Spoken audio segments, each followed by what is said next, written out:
아주 야심찬 사업이었는데 그동안에 정부가 몇 번 바뀌면서 굉장히 제대로 진척이 안 돼서 굉장히 안타까웠고요.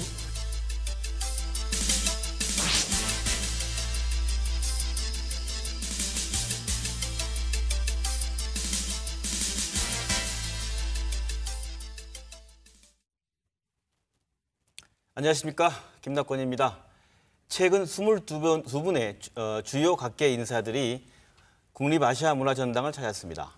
전당을 건립해 광주를 세계적인 문화수도로 만들고 광주 정신도 널리 알리자는 야심찬 계획이 한 발도 못 떼고 있는 데 대해 모두의 지혜를 모아보자는 뜻에서였다고 합니다. 그만큼 그동안 전당은 고립됐고 시민들의 관심 밖에서 섬으로 남아 활성화의 길을 걷지 못했습니다. 오늘 이 시간에는 이번에 전당을 찾은 인사들을 모시고 문화전당과 광주 정신이 어떻게 연결돼야 하는지 토론하고 문화수도 광주의 발전 방향을 논의해 보도록 하겠습니다. 오늘 함께 하실 분들을 소개하겠습니다. 먼저 한국학중앙연구원 안병욱 원장님 나오셨습니다. 예, 안녕하십니까. 네, 이어서 국립아시아문화전당 이진식 전당장 직무대리 나오셨습니다. 네, 반갑습니다. 이진식입니다. 이어서 한국학호남진흥원 이종범 원장님 나오셨습니다. 반갑습니다.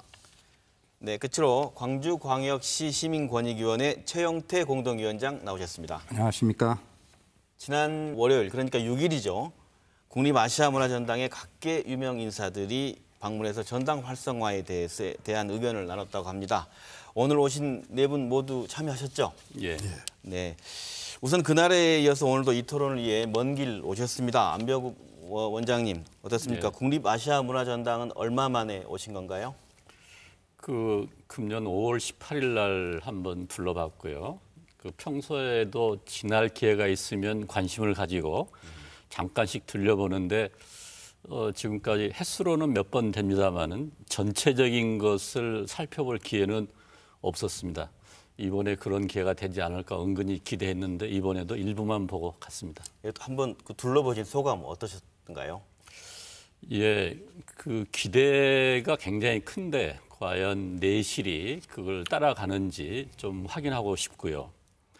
그다음에 거기는 문화의 전당일 뿐만 아니라 지난 1980년 5.18 항쟁의 중심부이기 때문에 그 역사성과 문화성이 어떻게 결합해서 조화를 이루면서 세계적 어떤 주목받는 명소가 될 것인지에 대해서 한편으로는 아쉬운 생각 들기도 하고 한편으로는 좀 기대하는 바가 크기도 합니다.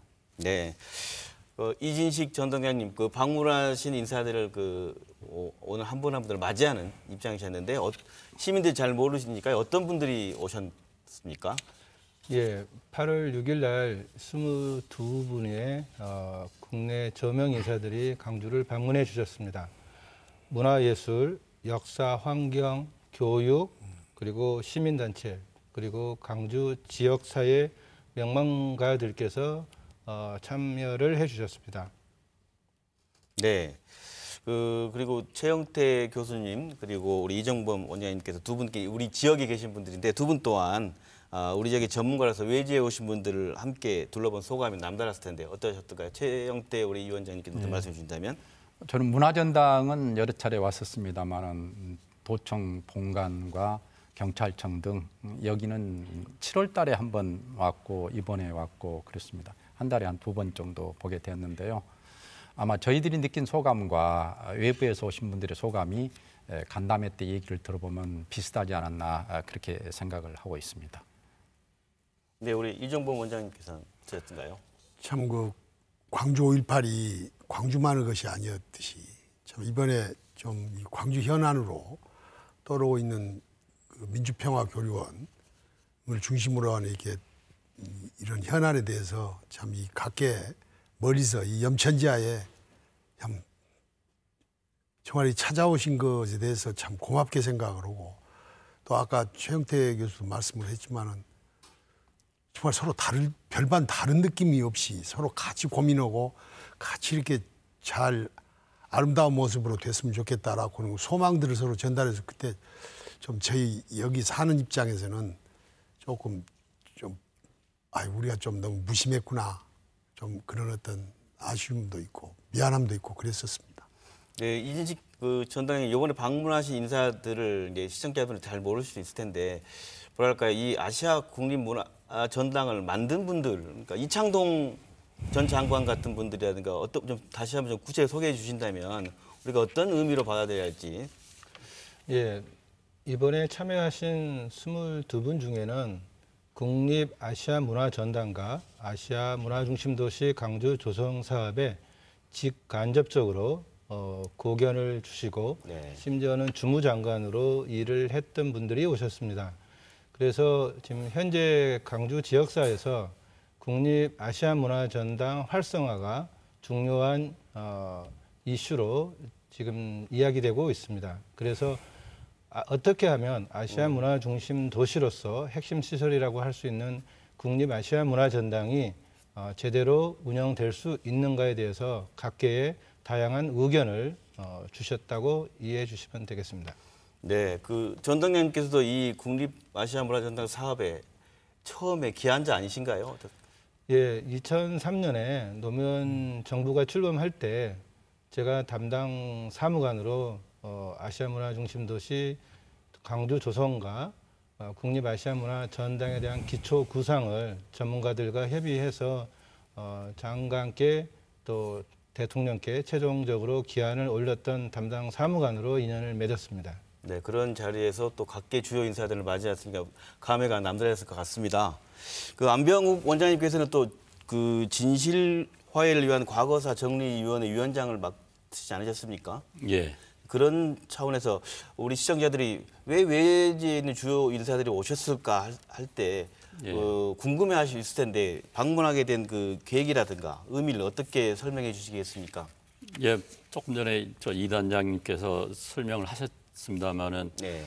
이 광주의 문화 수도, 문화 도시 이것은 광주만의 일이 아니고 한국 전체의 문제고 저는 또 한편 나아가서 그 21세기 인류사가 지향하고 있는 게 문화적 코드, 문화에 대해서 굉장히 중시하고 있는데 마침 우리 한국 사회는 뭐 그 다들 알고 있는 바대로 한류라는 걸 가지고 세계에 어떤 파문을 불러일으킬 정도로 대단한 어떤 그 흐름을 이끌고 있는데 그게 일시적인 것으로 끝나지 않고 지속되려고 그러면 어딘가에서 끊임없이 좀 샘물처럼 끊임없이 이렇게 창조적 의지가 솟아나야 되는데 우리 돌아보면 한국의 그런 역할을 할 만한 데가 광주를 빼놓고는 없어요. 마침 광주에 이제 문화의 전당을 대대적으로 건립했기 때문에 제가 아까 말씀드린 것처럼 자주 들리는 것은 이게 우리 문화를 먹여 살릴 수 있는 샘이다, 우물이다, 여기 원천이다. 그런 생각이 한편으로는 제가 있거든요. 그 기대를 가지고 갔을 때 맞아요. 여기에 과연 그 역할을 할 수 있겠는가? 뭐 조금 그 조심스럽기는 합니다만은 외적인 일로 여러 가지 파문에 휘둘리고 있어서 현재는 제 역할을 못하고 있다는 게 이제 저도 솔직히 느끼고 있는 감상입니다. 그런 말씀은 결국 광주 시민만의 관심이 아니라 국민 모두, 그리고 지성인들 모두가 이 문화전당과 광주가 문화도시로 잘 되길 바라는 걱정 속에 있었는데 뭔가 좀 안 되고 있다. 그런 안타까움, 그런 게 굉장히 커져서 방문하게 되셨다. 그런 말씀으로 예, 그렇습니다. 네, 이정무 원장님 한 말씀 해주신다면 어떻습니까? 이거 뭐 이게 도청 보건 문제 뭐 이런 게 지금 현안으로 나와 있으면서 그렇게 앞으로 그렇게 하기로 돼 있지 않습니까? 그러나 하여튼 이게 서로 다들 그렇게 뭐 이게 좀 궁죽통이다. 이게 궁원 상태에서 이게 통할 것이다. 그리고 이게 통하려면 정말 이게 서로 이 허심탄회한 서로 소통을 해야 될 것이다. 라고 하는 데 있어서 그 같이 오신 분들이 아주 진솔한 말씀을 하셨어요. 그래서 작품에 대해서도 평가를 서로 자기에 대한 소감을 아주 그 개인적인 그 친소관계를 떠나서 아주 자연스럽게 말해주고 또 우리 이 완전복원을 향한 그 일대 시민들의 있던 여러 가지 의견들이 있었지 않습니까? 그것에 대해서도 솔직하게 말씀해 주시고 그래서 아마 그게 좀 서로 조금 더 이야기를 하면은 되리라고 생각을 합니다. 그래서 참 고맙게 생각을 합니다. 네, 최영태 위원장님께서는 크게 보면은 이제 도청 사적지가 많이 훼손됐지 않습니까? 외부적으로 또 이제 네. 별관이 일부가 철거되고 이번에 내부가 많이 훼손되고 했는데 이런 훼손 과정 그리고 이제 민주평화 교론을 만드는 과정에서 강주 공동체와 문화전당 혹은 정부 사이의 소통이 너무 없었다라는 이 부분에 대해서 대단히 놀라움과 또 유감을 표명을 했습니다. 그리고 도청이 복원돼야 한다 이런 주장들을 많이 했는데 다만 그 주장들이 이제 언론적인 수준을 넘어서기는 어렵죠. 보면은 강론 단계는 매우 조심스럽게 얘기해야 하고 그래서 대부분 언론적 수준에서 이제 복원이 돼야 한다는 말씀을 하셨고요. 제 기억으로는 세 번째로는 작품성에 대해서 대부분 언급을 했다고 생각이 되거든요. 네. 작품성과 관련해서는 뭐 사람들이 바라보는 시각에 차이가 있지만은 상당수 사람들은 10일간의 나비 때라는 그 제목이라든가 거기에 투입된 예산이나 혹은 문화전당이 가지고 있는 그 유상 이런 것에 비했을 때는 기대치에 좀 못 미쳤다. 그렇게 얘기한 사람들도 많이 있었습니다. 그러나 문화라는 것은 보는 관점에 따라 다르고 그렇기 때문에 어떤 획일적으로 재단하고 저 작품을 어떻게 해야 한다 하는 그런 부분들에 대해서는 우리가 좀 신중해야 한다 그런 이야기를 많이 했었습니다. 자연스럽게 지금 그 우리 열흘간의 나비 때 그리고 민주평화교류원 이번 인사들 방문 중에서 가장 관심을 끈 지역은 민주평화교류원이었습니다. 그 지금 전단장님 그 5개 관이 있는데 그중에 민주평화교류원이 있고 시민들이 이제 잘 이해하지 못할 수 있을 것 같아요. 열흘간의 나비 때라는 작품이 그 안에 전시돼 있는 거죠. 이게 어떤 겁니까? 예, 80년 5월 18일부터 5월 27일까지 열흘간 광주 민주화 운동이 있었습니다. 그 기간을 기승전결로 기획한 작품이라고 이해하면 되겠습니다. 지금 옛 전남도청 건물과 상무관 등 6개 사적지가 있는데요. 그 사적지 중에 이 작품을 지금 전시되어 있는 상황입니다. 그리고 2017년과 18년 5월 기간 중에 한 달여간씩 일반 시민들에게 공개를 했었습니다. 네. 그래서 작년에는 4만 4천 명이 왔다 가셨고 네. 금년에는 3배가 많은 13만 명이 둘러보고 가셨습니다. 그러니까 민주평화교류원 안에 있는 설치된 작품 이름이 열흘간의 나비때인 거고 앞서 최영태 위원장님 말씀하셔서 먼저 본 소감을 말씀해 주셨고 사실 저도 아직 잘 못 봤습니다. 안병욱 원장님께서 보신 소감은 어떠셨던가요? 제가 5월 18일 날 행사에 기념식에 참석했다가 네.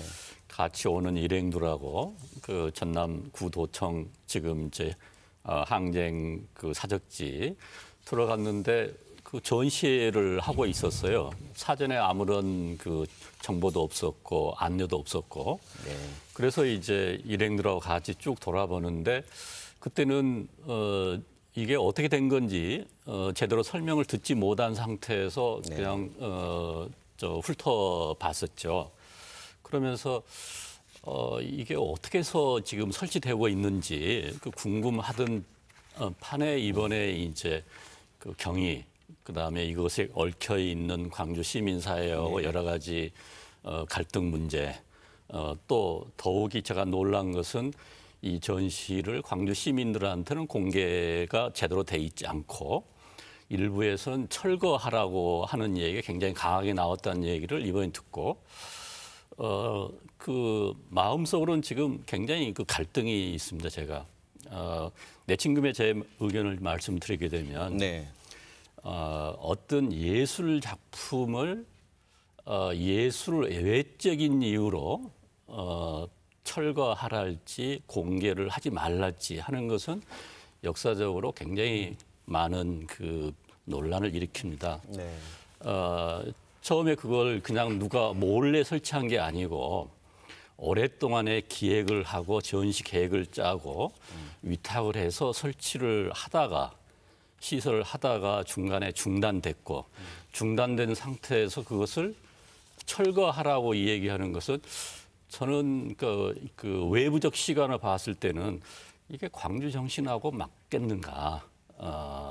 물론 전시된 작품에 대해서 평가는 할 수가 있습니다. 광주 정신을 제대로 표현했느냐, 아니면 수준 높게 돼 있느냐, 아니면 뭐가 좀 문제가 있느냐. 그 디테일한 부분에 대해서는 여러 가지 논쟁이 있을 수 있고 그 논쟁을 통해서 예술적 어떤 수준을 높일 수가 있습니다. 그런데 그걸 공개를 금지시키고 더욱이 언제까지 철거해라.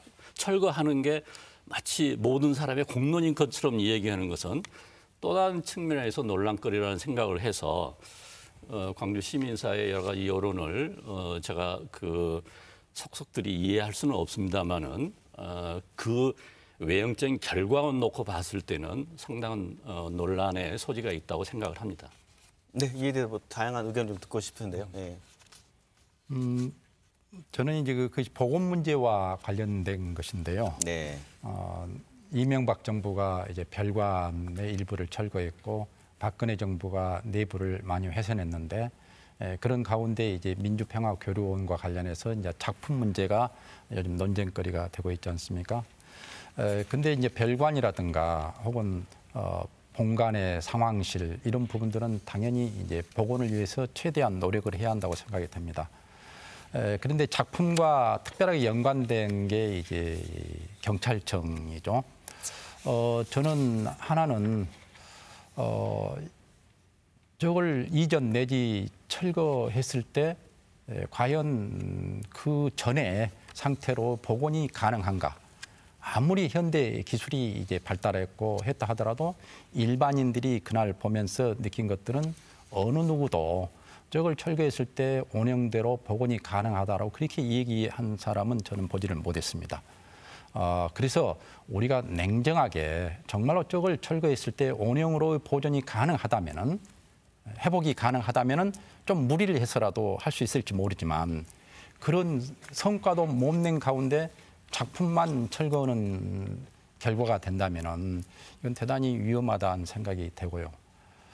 두 번째로는 안병욱 교수님이 방금 말씀하셨습니다마는 문화예술적 작품을 문화예술적 이유가 아닌 다른 방식으로 그걸 재단하고 또 철거하고 하는 것은 대단히 신중해야 하지 않느냐. 그래서 이 부분과 관련해서는 몇몇 사람이 선택할 문제가 아니고 예를 들어서 문화전당을 밀실해서 저렇게 평화교론을 만들었다 해가지고 문제가 되는데 마찬가지로 저게 철거 문제와 관련해서 물론 이제 철거를 주장하신 분들은 강주의 다양한 시민사회가 모여가지고 합의했다. 그리고 정부와도 합의했다. 이렇게 말씀하실지 모르지만 강주의 거의 대부분의 사람들은 그걸 보지 못했다라는 측면에서 저는 이 작품을 시민들에게 개방을 하고 그리고 몇 년 후에 자연스럽게 교체하는 방식으로 대안을 찾는 게 합리적이지 않을까 그렇게 생각을 하고 있습니다. 네, 저는 네. 그렇습니다. 저도 같은 의견입니다. 사실 문화전당이 지금 개관한 지가 3년 됐지 않습니까? 근데 그거 그냥 풍구로 이렇게 그냥 고립돼가지고 닫힌 공간이 되니까 문화전당의 구실이라고 하는 것이 안 되는 것이고 또 아울러서 아까 말씀한 대로 그냥 이렇게 그 공간을 그냥 지금 나중에 복원계획이 이렇게 지금 실시용액이 들어가니까 그 전에는 사람들이 오고 가면서 서로 그 숨통을 튀는 것이 그것이 바로 광주다움 아닌가 이런 생각을 했습니다. 그 다른 분들도 그런 말씀들을 해주신 것으로 이렇게 생각이 됩니다. 네. 시청자분들의 이해를 돕고자 네. 제가 추가로 좀 말씀을 드리겠습니다. 네. 2016년 9월에 5.18 단체와 시도민 대책위에서 원형 복원을 주장하시면서 농성이 시작됐습니다. 근데 작년 5.18 때 문재인 대통령께서 전남 도청 복원 문제는 강주시와 협의하고 협력할 것으로 약속을 하셨습니다. 네, 그렇죠. 그렇기 때문에 정부와 또 강주광역시 그리고 시도민 대책위와 함께 보건협의회를 구성을 했었습니다. 그래서 실무 TF, 실무 논의를 29차례 했고 또 저를 포함해서 광주시청의 행정부시장과 또 대책위의 공동위원장께서 7차례 회의를 해서 지금 현재 상황에 와 있습니다. 핵심은 보건을 위한 정부의 입장은 변함이 없습니다. 국무총리님께서 또 문화체육관광부 장관께서 보건을 약속을 했고요. 그 일환으로 지금 현재 연구 용역을 진행을 절차를 밟고 계속 와 있는 상황입니다. 그리고 그 과정 속에서 그 내용적으로 열흘간의 나베떼를 포함해서 민주평화교류원을 개방을 일시적으로 하게 됐었습니다. 아울러 지금 현재 쟁점이 되고 있는 이 전시물의 철거와 해체 부분에 대한 논란이 있습니다만은 이것은 연구 용역 과정에서 자연스럽게 논의가 될 수 있고 그 결과를 통해서 해체든 이전이든 아니면 최종적인 입장을 정부가 정리할 수 있을 것으로 보입니다. 네, 그 말씀. 예. 지금 세 분 말씀 전적으로 공감을 하고 아까 우리 최 교수님 의견에 저는 전적으로 공감을 하면서 앞으로 그 문제는 여러 심도 있는 논의를 통해서 그 푸는 게 결국 광주 시민의 지혜라고 생각을 합니다. 덧붙여서 제가 한 가지 아쉬운 것은 이 5.18 관련해서 분수대, 전남도청, 그다음에 아주 적게는 거기 수의실, 네, 그렇죠. 그리고 회의실, 네. 이것들이 굉장히 중요한 역사 유적이거든요. 네. 2004년 참여정부 때부터 이걸 여기 문화전당을 하면서 제 생각 같으면 첫 번째로 우리가 관심을 가지고 해야 되는 건 옛날의 그 역사 유적을 어떻게 후손들에게 의미 있게 전달해 줄 거나 그게 첫 번째 부분인데 지금 어디에도 그 과거의 항쟁의 유적지를 그대로 역사화해서 전달한다는 그 개념은 제가 돌아봐도 없어요. 아, 네.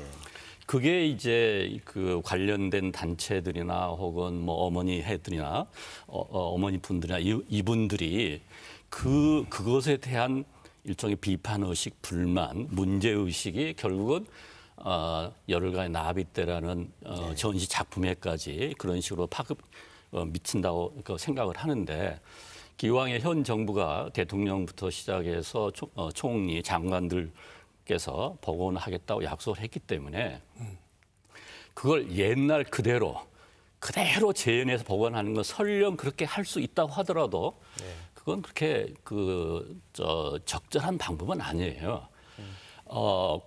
그 일대 옛날 구도청 일대 5.18 유적들을 어떻게 복원해서 어떻게 넘길 거냐 하는 것은 또 다른 측면에서 우리가 의견을 모으고 지혜를 모으고 여러 가지로 검토해야 할 일인데 그 부분에서 우리가 소홀했던 것이 지금까지 10몇 년이 지났는데도 아직도 완성되지 못하고 여러 가지 문제를 이야기하고 제가 그런 얘기가 가능할지 모르지만 새로운 갈등 요인만 광주시에다가 떠넘겨준 측면도 사실은 없잖아 있거든요. 저는 지금부터라도 뭐 절대 늦은 게 아니에요. 말씀 들어보면 결국은 서로가 신뢰하지 못하는 구조, 그 5.18 역사 항쟁의 공간을 잘 보존할 수 있고 할 수 있냐에 대한 신뢰하지 못한 구조의 양쪽의 불신이 열간의 나비떠의 충돌 구조로 돼 있는 것이 아니냐는 말씀인 것 같은데 또 다른 분들에게는 어떠신가요? 그러니까 그 보건 문제, 그 문제는 사실 우리가 5월이라는 게 어쨌습니까? 서로 정말 눈물겹도록 아름다운 공동체, 서로 생명을 향한 엄청 그 한편의 분노지만은 거기에 대한 엄청난 그 신뢰, 그런 걸 바탕으로 해서 5월이 있었지 않습니까? 그러니까 저는 보건 문제 그것을 그런 정신으로 풀어내야 된다고 그런 정신으로 가면 풀어집니다. 근데 이게 오해가 있고 서로 그 아픔을 서로 공유하지 못한 것 같은 자괴감이 들고 그러니까 이제 그런 게 조금 점점 확산돼 있지 않은가. 근데 지금 확산은 확산이란 말을 용어 선택에 문제가 있습니다만은 그런 정신으로 하면은 저는 된다고 생각합니다. 저도 그때 어머니들 그때 뵙고도 그런 걸 느꼈습니다. 그러니까 좀 더 보다 더 보건계획 그 실수 용역을 하면서부터 그 과정에서부터라도 더욱 철저하게 더 함께 가는 그 서로 어울림의 정신이 발현이 돼야 된다고 생각을 합니다.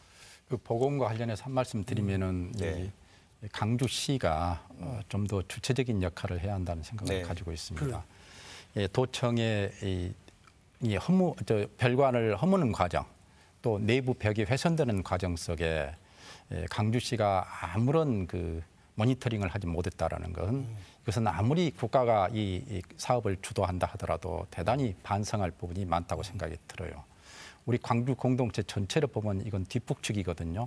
왜 이렇게 이런 실수가 반복돼야 하는지에 대해서 반성이 먼저 이루어져야 한다는 생각을 하고 있고요. 그다음에 이렇게 이제 갈등 분쟁이 야기되면은 이걸 갖다가 수습하는 또 주체가 나와야 하거든요. 그런데 제가 이 전임 시장님이 그 대책위원회 공동위원장을 했는데 저는 그건 잘못됐다는 생각이에요. 시장이 그 대책위원회 공동위원장을 맡은 게 아니라 시장은 이 대책위와 정부 사이에 중재자 역할을 하면서 빨리 그리고 합리적인 해법을 제시하는 역할을 해야지 그쪽에 같이 대책위원회를 하면서 그러면 누가 강주시에서 이걸 중재하고 할 수가 있겠습니까? 이것은 꼭 강주 공동체가 주체가 아니라 그냥 손님의 역할이라는 그래서 정부를 향해서 주장하고 외치고 할 뿐이지 우리 스스로 이 문화전당 사업은 혹은 도청은 우리 것이다라는 이런 인식이 없기 때문에 그런 현상이 벌어지지 않는가 저는 그렇게 생각하고 있습니다. 네. 이 전단장님 그럼 향후 보건과 관련해서 현재 상황과 남은 일정은 어떻게 되어 있습니까? 예, 지난 7월 30일 날 조선대학교에서 연구 제안서를 제출했습니다. 그래서 지금 조속한 시일 내에 수의계약 여부를 판단하게 되겠습니다. 그리고 수의계약이 적격하다고 판단이 돼서 결론이 난다면 네. 이제 기본 계획의 연구가 시작되겠습니다. 한 6개월 소요 예상이 되는데요. 네. 이 과정에서 말씀 주셨던 많은 사안들이 시민들과 또 지역사회 주요 이해 당사자들하고 다양한 공론화가 이루어질 것으로 보입니다. 복원한 결과도 의미가 있지만 복원하기 전에 논의하는 과정, 의견을 모아가는 과정. 네. 사실은 저는 거기에 더 광주의 어떤 의미, 우리가 흔히 얘기하는 광주 정신이라고 하는 그것이 거기에 구현됐다고 생각하고 여기 계신 우리 이 선생님이나 최 선생님이나 지금 전단장 계신 우리 이 선생님이나 이런 분들이 앞장서셔서 좀 아주 이성적이고 상식에 맞는 그런 여론을 끌어내는 것 거기에 좀 큰 기여를 해 주실 걸 제가 이 자리에서 제가 부탁을 드리겠습니다. 세계의 흐름이 유럽에서 미국으로 그리고 아시아로 오고 있고 또 21세기를 통상 우리가 문화의 세계라고 말씀을 하지 않습니까? 그래서 강주가 단순히 대한민국의 문화 수도가 아닌 강주 정신을 매개로 해서 아시아로 그리고 세계로 나아가고자 하는 그 본질입니다. 그리고 한편으로는 아시아 문화 자원과 우리 지역 문화 자원이 융합을 해서 강주에서 문화 경제를 구현함으로써 도시의 재생과 함께 또 젊은 친구들이 좋아하고 미래지향적인 일자리를 만들고자 한 것입니다. 그 안에는 우리의 인본주의 사상이 담아져 있고 그리고 강주의 정신과 이게 연결이 되면서 통일 한국을 대비하고자 하는 깊은 뜻이 지금 우리 아시아 문화 중심 도시 강주 조성 사업에 있습니다. 전당을 하나의 건물로 보는 시각들이 있는데요. 이거는 건물이 보여지는 형상으로서 건물이고요. 아시아 문화 중심 도시의 핵심 시설로서 실험적 문화 발전소라고 저희가 명명을 했습니다. 그것은 도시의 공간을 앞으로 전당이 만들어가고 제공하겠다는 그 숨은 뜻이 있다는 것을 이해해 주시면 고맙겠습니다.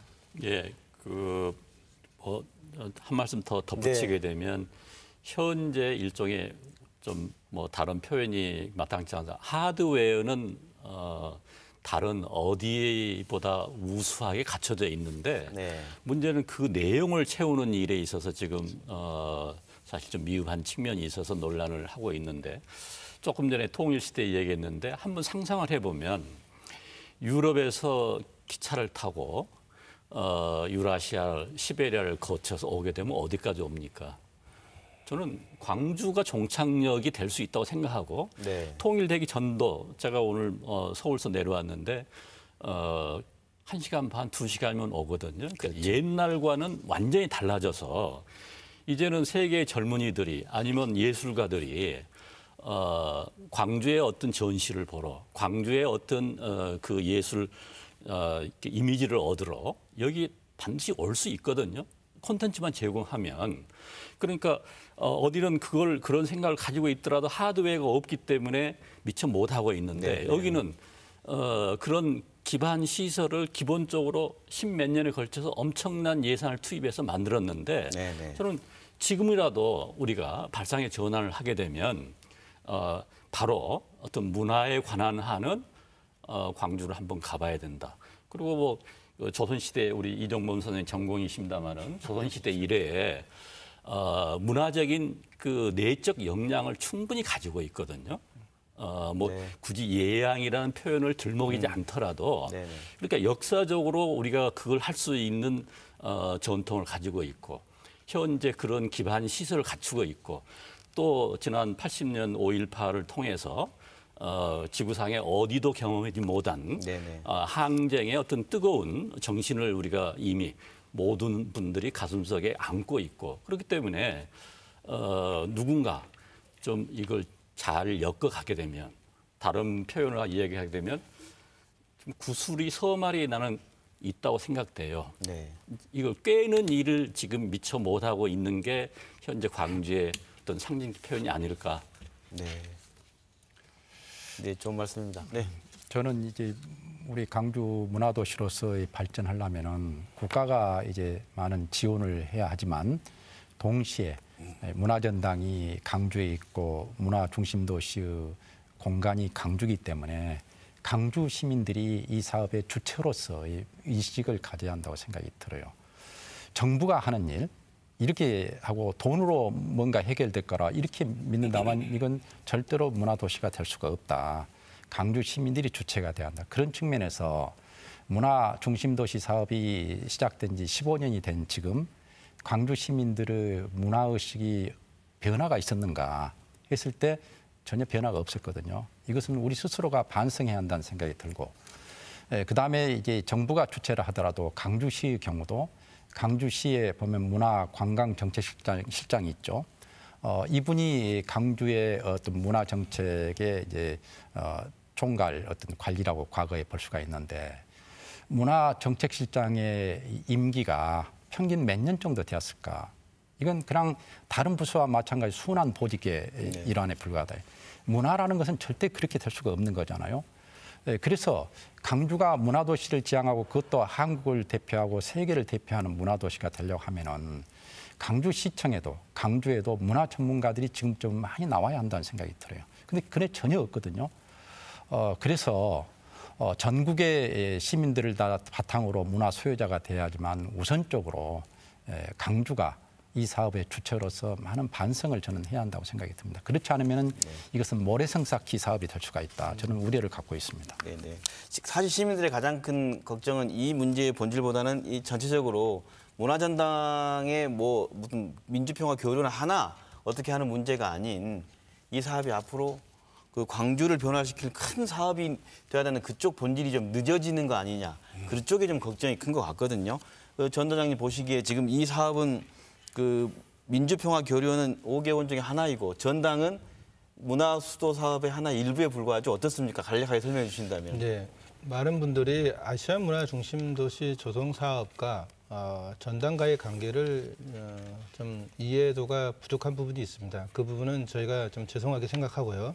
잠깐 말씀을 드리자면 전당이 하나의 실험적 복합 공간으로서 건물이 실내와 실외가 있습니다. 이것은 뭐냐면 하나의 거대한 테마파크라고 생각하시면 됩니다.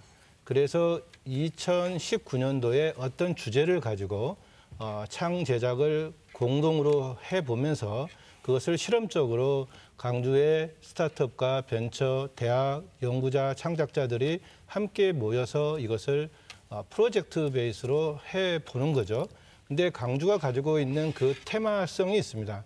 그리고 아시안 문화 자원을 가지고 같이 넣어서 동구든 서구든 아니면 광산구든 각 지역을 5대 권역으로 우리가 조성을 한다고 그랬었습니다. 그 과정에 5조 3천억이라는 예산이 들어가는데 이 민자가 1조 5천억 정도가 들어와야 됩니다. 그랬을 때 무엇으로 컨텐츠를 채울 건가가 핵심이 되는 거고 전당이 그것을 하나의 발전소, 공장, 문화 공장으로서 만들어주는 개념이라고 이해를 하시고 이 공간에서의 관객이나 그 관람객으로서 시민들이 함께 해줬을 때 궁극적으로 복합 리조트든 테마파크가 만들어졌을 때 광주 시민들이 좋아하는 곳으로 투자를 할 수 있습니다. 그러므로 현재 지금 5개원 체제에 전당이 한 영역이 민주평화교류원이라고 했던 이 광주 정신을 매개로 해서 나아가야 되는데 광주 안에서 지금 머물고 있는 건 매우 안타까운 일이고요. 또 아시안 문화 연구와 지역 콘텐츠에 대한 연구를 동시에 병행을 해야 됩니다. 그래서 저희는 아시안 문화 연구에 집중을 하고 광주 지역사회는 지역 문화 조사 연구와 아카이브에 집중을 해서 일정 시점에 이것이 결합을 해서 공간을 구현하는 형태가 돼야 됩니다. 그 말은 앞서 광주광역시의 역할론에 대해서 무엇을 앞으로 해야 되는가에 대해서 답은 명확히 나와 있는 거고요. 우리가 잃어버렸던 시간들을 이제는 앞으로 함께 달리는 시간이 지금 남아있다고 생각이 됩니다. 처음에 이게 이 모태계획에 이를테면 거대한 이게 사실 아까 문화발전소 말씀을 했으나 사실 그 놀이터다. 이게 사실. 그리고 이게 그 삶터다, 일터다 이렇게 그리고 문화와 사람이 일체가 되자라고 하는 거. 그 문화의색이라고 하는 것이 이제 그런 것들이 이게 작용이 됐었는데 그렇고 하면서 이제 이건 하나의 어떤 문화 전당은 광주의 그때 제 모태계획에 빛과 생명의 문화광주 2020에서는 7개 권역에 가운데 복합문화지구라고 하는 것에 하나의 그 코어 기관으로 이렇게 만들어지고 그게 7개 문화지구의 파급이 될 것이다. 이렇게 생각을 했었단 말이죠. 그리고 그것이 점과 점을 연결하고 그것이 서로 선을 이루고 그것이 면이 되는 그런 걸 생각을 했었으니까 조금 더 앞으로 이 부분에 대해서는 이 전당이 처음부터 이게 코어 기관으로서 그 발전소 기능으로서의 아까 말한 그 아시아 문화원이죠. 문화원. 그걸 활성화하는 아시아 문화연구원. 그걸 아주 적극 하여튼 거기에서 하여튼 그 바탕이 나와야 된단 말이죠. 그 근본 그 소스가 나오고 그거 사람들이 즐겨야 되고 이렇게 하는데 그리고 그것이 이제 다른 요새 이제 다시 이렇게 발표된 걸 보면은 또 5개 문화지구로 이렇게 나눴으면 지구 개념이 5개 지구로 됐으니까 그건 왜냐하면 그 저도 이해가 갑니다. 그 시군구에서 구가 한두 개는 핵심 사업으로 끌고 들어와서 같이 한번 하자. 그래야 이게 광주 전체가 어울릴 것 아니냐. 이렇게 되는 것이니까 구의 책임도 아주 크다고 생각을 합니다. 문화전당과 이제 도청과의 관계. 사실 이 도청터에 5.18 사적지를 온전하게 보존하고 그러면서 거대한 시설인 문화전당을 세운다는 거 이건 면적적으로 봤을 때는 한계가 있었거든요. 근데 저는 이것을 충돌적으로 볼 것이 아니라 상호 상생의 관념 속에서 봐야 한다는 생각을 가지고 있습니다. 예를 들어서 문화전당의 경우는 5.18 사적지는 세계적 유산이거든요. 이 세계적 유산과 결합함으로써 문화전당이 보다 빛날 수가 있는 것이고 또 5.18 사족지는 문화전당을 찾는 사람들이 5.18과 자연스럽게 만나는, 그래서 5.18 사족지가 사람들로 붐비는, 그래서 활성화되는 것이고, 그래서 저는 지금 현재 이제 도청 보건 문제라든가 이런 것들로 인해서 문화전당과 5.18 사적지가 서로 충돌적인 것처럼 이렇게 비춰지는데, 저는 이것을 빨리 우리 사회가 극복해야 한다는 입장이에요. 서로가 서로를 필요한다. 문화전당이 있음으로써 5.18 사적지가 살고 5.18 사적지가 있음으로써 문화전당이 잘 된다라는 이런 개념 속에서 서로 양보할 것은 조금씩 양보하면서 합의라는 이런 노력을 해야 할 것으로 저는 믿고 있습니다. 네, 제가 저 나설 일은 아니겠습니다만은 그 문화전당을 보면서 그 광주 분들이나 아니면 관계한 분들의 욕심이 너무 과한 게 아니나 거꾸로 그런 생각을 해봤습니다. 네. 조금 전에 우리 이종범 교수님이 각 구청에 여러 가지 얘기했는데, 지자체의 어떤 현실적인 행정, 정치 문제하고 문화전당이 얽혀갖고, 도대체 문화전당의 특징이 뭔가가, 사실 아까 제가 몇 번 왔었지만 전체를 이해를 못했다고 얘기한 것은 쉽게 다가갈 수 있는 핵심적인 그게 없이 모든 하고 싶은 일은 다 복합적으로 집어 몰아넣기 때문에 되는 일도 없고 안 되는 일도 없고. 네. 그래서 그 문화는 일종의 사회 논리나 정치 논리를 훨씬 뛰어넘는 긴 텀에서 생각을 해야 되는데, 아까 우리 최 교수님이 광주시에 전담부서가 없다고 이 얘기를 하셨는데, 전담부서가 있는데 전문가가 없다. 네, 전문가가 없고 그것도 순환보직으로 그냥 전문가가 없이 적어도 이 문화 수도를 꿈꾸게 되면 제 생각에는 광주시 행정에 있어서 먼저 챙기는 게 문화 쪽일 것 같은데, 그냥 뭔가 정치나 선거에 그 매몰되다 보게 되면 그게 장기적인 프로그램이 될 수가 없는 거거든요. 결과적으로 이 문화전당을 끌고 나가는, 제가 볼 때는 헤드가 부실해요. 철학이 없어요. 문화가 뭔 것인가, 뭔가 한가에 대한 논의가 없어요. 그 조성위원장 만나서 제가 몇 번 확인한 것으로는 그 문화전당에 지금 근무하신 분 80여 분이 계세요. 그분들은 각자 자기 맡고 있는 어떤 직책을 처리할 뿐이지, 적어도 문화 수도로서의 우리가 어느 철학을, 어느 정책을 해야 되는가, 그걸 논의하는 구조가 없고, 더욱이 문화 수도로서 우리가 무엇을 갖춰야 되는데 대한 고민이 없고, 그래서 이제 아마 이번에 조성위원장께서 각계 책임이 있는 나름대로의 그동안의 활동에 있어서 권위가 있을 만한 분들을 불러 모아서 여러 가지 의견을 듣는데, 자체적으로 그런 인력을 확보한다는 건 사실 그건 어려워요. 아까 이종훈 선생님이 놀이터 이 얘기 하셨는데, 맞아요. 사랑방 놀이터, 여기가 마당. 그러니까 그 지금 문화전당에 근무하고 계신 분들은 필요에 따라서 세계적 학자도 모셔다가 세미나하고 심포지움하고 발표를 하고, 그렇게 해서 이게 허브로서의 역할을 할 수 있도록 여기에서는 그 실무적인 일을 하고, 필요에 따라서는 이제 지금 광주에 계신 분들 수시로 이렇게 소집해서 불러 모아서 초빙해서 의견을 나누고, 저는 그것 자체가 문화 활동이거든요. 좀 그런 측면에서 앞으로 좀 어떤 그 보완이 있었으면 좋겠다.